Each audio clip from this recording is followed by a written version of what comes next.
Good afternoon, everyone. I'm Werner, Topps' Nutrition and Fitness Editor. So today I'm going to show you some simple modifications that having props like a yoga block, a blanket, a pillow, or even a bolster can be used to make certain things, stretches, gentle stretches in particular, more accessible, okay? So first I'm going to show you, I have a block. Sometimes sitting on the knees isn't super comfortable for folks. I'm going to back up some so you can make sure you can see a full body view of me.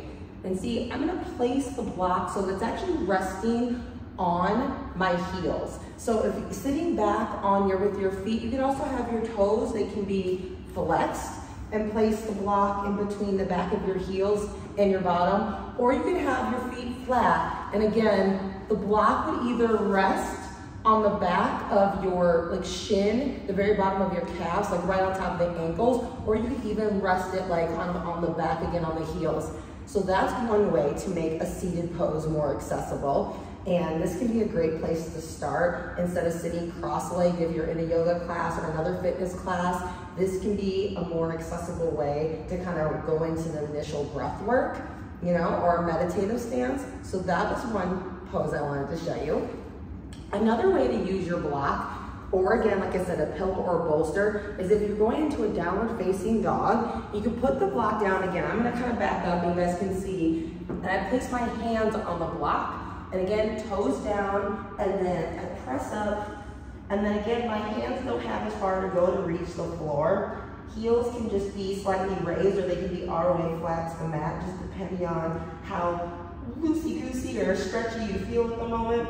So again, this is one way to use a block or a pillow. Like so a bolster will work too. Just make sure whatever you're using is stationary. And then we'll come down.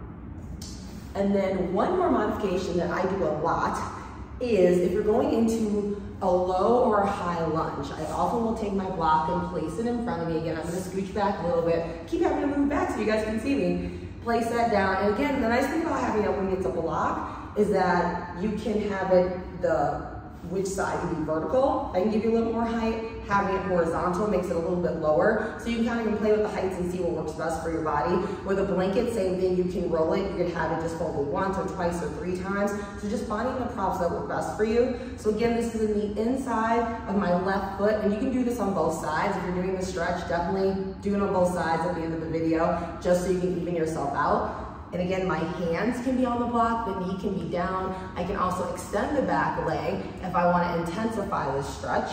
The other thing that you can do is if you want to play with the height of the block is that you can lower the knee and then come down on your forearms. That's another option as well. And again, you can also raise the block. I have it horizontal, but you can put it up so that was vertical. And that would make it a little bit more accessible and another way to intensify this stretch without having to go as low, okay? So again, I'm gonna step my feet together. I'm gonna step back on the other side just so you can see me. Again, I'm stretching out. This time I'm gonna keep my back leg extended just so people can see this variation. And then you can come down, again on the forearms. That's it horizontal, or you can have it vertical, and you can also have your hands extended. And again, that's another way to intensify the stretch using a prop without necessarily having to go as low. If you've got knee issues or ankle issues, or back, you know your body better than I do. I'm stepping the feet together. I hope this was helpful. I look forward to doing another fitness related video for you soon. Happy February, everybody.